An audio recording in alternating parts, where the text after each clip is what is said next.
देशम हिंदुस्थानम प्रचक्षते, हे साक्षात भगवंताच्या द्वारे बनवलेली आहे. म्हणून ज्या भूमीला भगवंतानं बनवलेलं आहे ते भगवंत आपला आहे, म्हणून ही भूमी आपली आहे. पहिली गोष्ट, ही नाम दूषयती स हिंदू. हिंदू कुणाला म्हणायचं? केवळ अंगावर भगवा वस्त्र धारण केलं, या डोक्याला नुसता गुलाल लावला, त्याला हिंदुत्व म्हणत नाहीत. हीनां दूषयती स हिंदू. ज्याच्या मनातून हीनता निघून गेलेली आहे त्याला हिंदू शब्द आहे. ज्याच्या जीवनामधून प्रमाद निघून गेलेला आहे त्याला हिंदू शब्द येतो.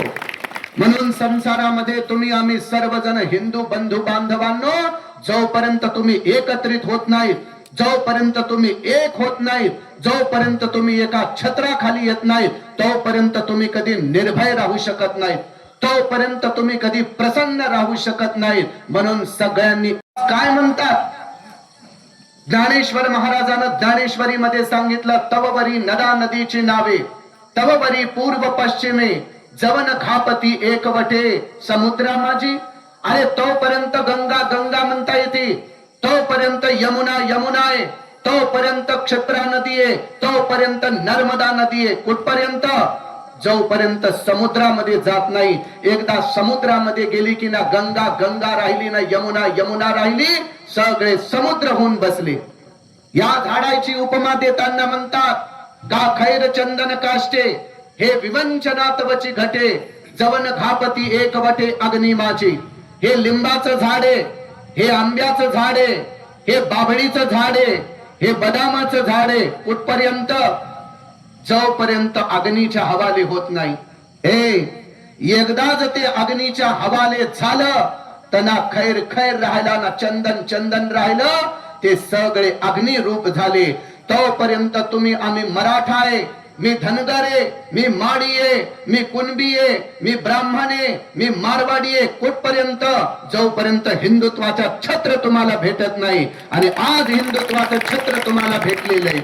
म्हणून संसारामध्ये सगळे जोपर्यंत तुम्ही एक येणार नाहीत, जोपर्यंत सगळ्यांना आपलं करणार नाहीत.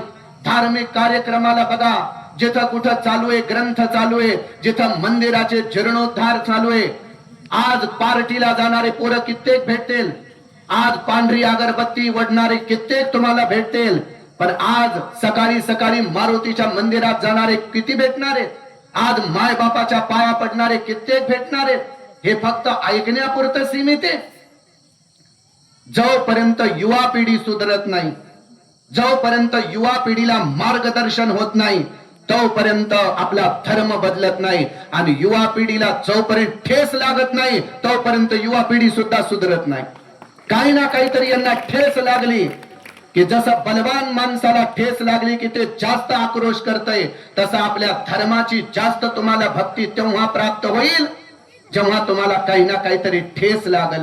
अरे हिंदुत्वाचं छत्र तुमचं सौभाग्य आहे. तुमच्यासारखं भाग्यवान कोणी नाही.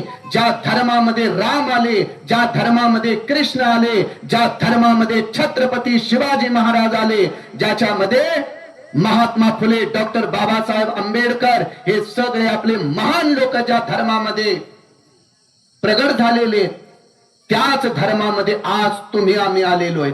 डॉक्टर बाबासाहेब आंबेडकर एकाचे आहेत का? ते सगळ्या धर्माचे आहेत. त्यांनी जीवनामध्ये कधी भेद केला नाही, म्हणून आपण त्यांना सुद्धा आदर्श मानलं पाहिजे. छत्रपती शिवाजी महाराजांना आदर्श मानून आपल्या धर्माचं पालन केलं पाहिजे. महात्मा फुलेला आदर्श मानलं पाहिजे, कारण या महात्म्याकडे पाहताल तर तुम्हाला जगण्याची आशा भेटती. स्वामी विवेकानंदासारखे महात्मे आपल्या धर्मामध्ये. एकदा स्वामी विवेकानंदांना कोण्या विदेशामध्ये ते राहत होते. त्या विदेशामध्ये राहत असताना एक सुंदर महिला त्यांच्या जवळ गेली आणि त्यांना सांगितलं की, महाराज माझ्या बरोबर तुम्ही विवाह करा.